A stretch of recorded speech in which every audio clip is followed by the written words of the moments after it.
Next, it's my pleasure to introduce our graduating student speaker, Edwin Poche.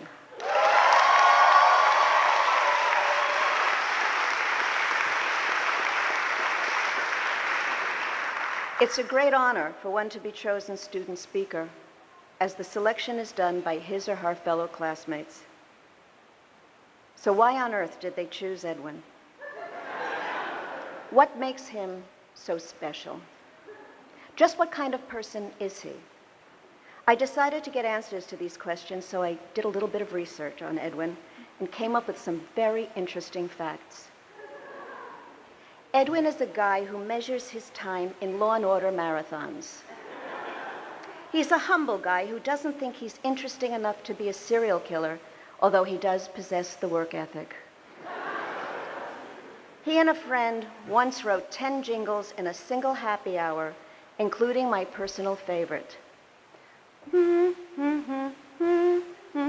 Smart water, smarter than your average water, smarter than your daughter. If she has the IQ of your average water, smart water. Catchy, catchy tune. Thank you. Most impressive about Edwin is the fact that in addition to completing his Brand Center studies, he's a stand-up comedian who filmed his own comedy special called Brother, Can You Spare a Laugh? At the Brand Center. We didn't really know about it, but that's okay. You can download it from YouTube, which is what I did. Ladies and gentlemen, here for one show only, let's give it up for the multi-talented Edwin Poche.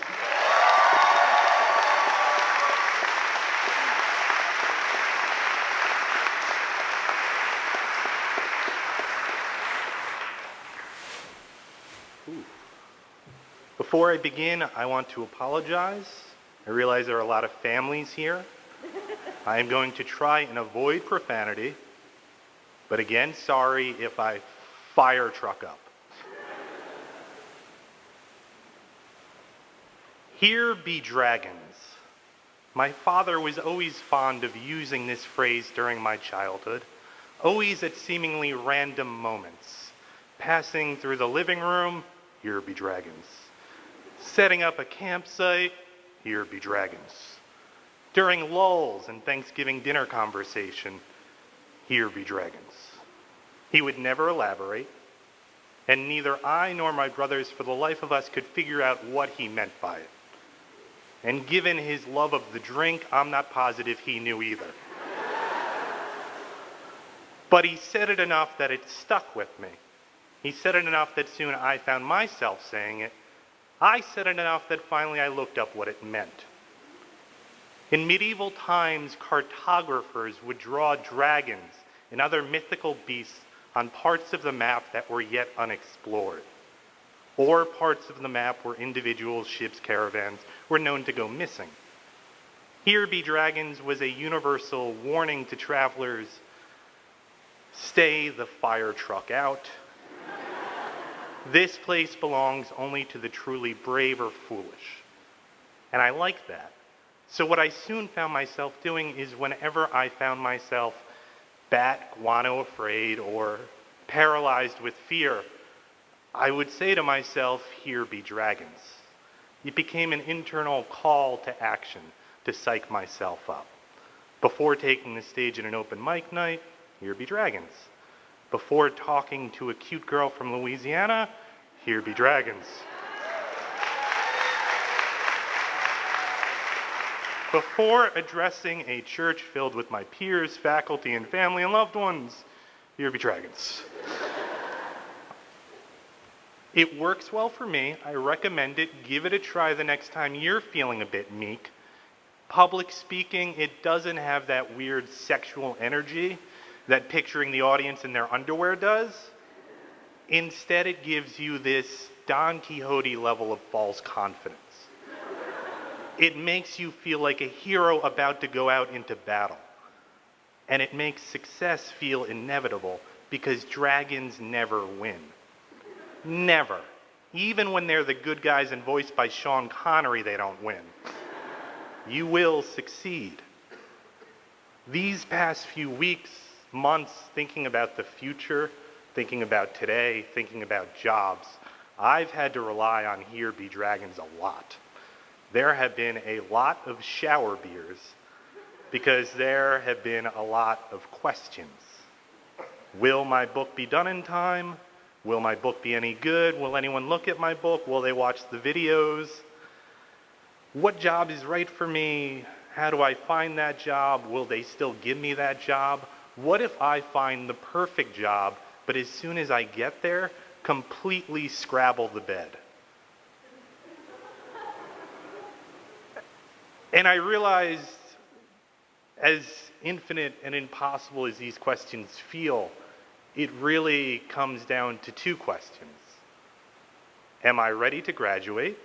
Here be dragons. Will I be great? Here be dragons. And I'm going to venture a guess, correct me if I'm wrong, I don't think I'm the only one to lose sleep over these questions. So, we're all here together today. Fire truck it, here be dragons. Let's answer these questions once and for all. Are you ready to graduate? Yeah. Of course you are. If you're unsure for a second of that answer, go to the nearest 11, look at the taquito selection, and ask if you want to be eating them for another year.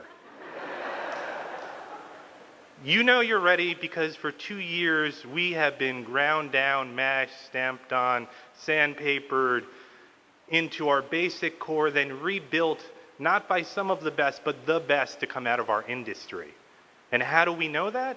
Because for 2 years we have had amazing, legendary people fly in to speak to us every Friday morning. ECDs, CEOs, directors of Space Jam, and the thing they all have in common, when they leave Brand Center, when they walk out the door, they are holding Peter Cowder's autograph.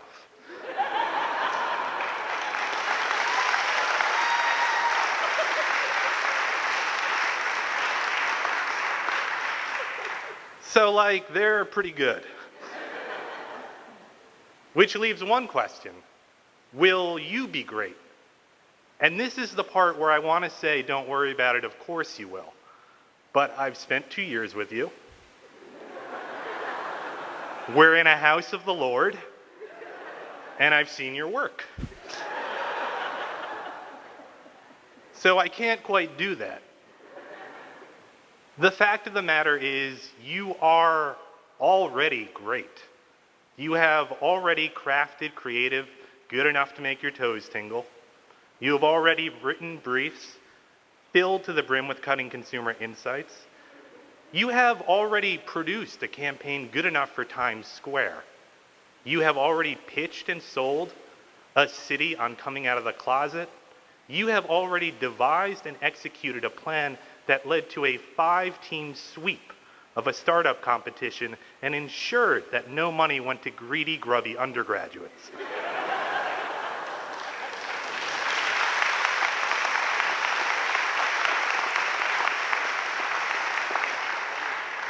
You are not going to be great. You are going to be transcendent.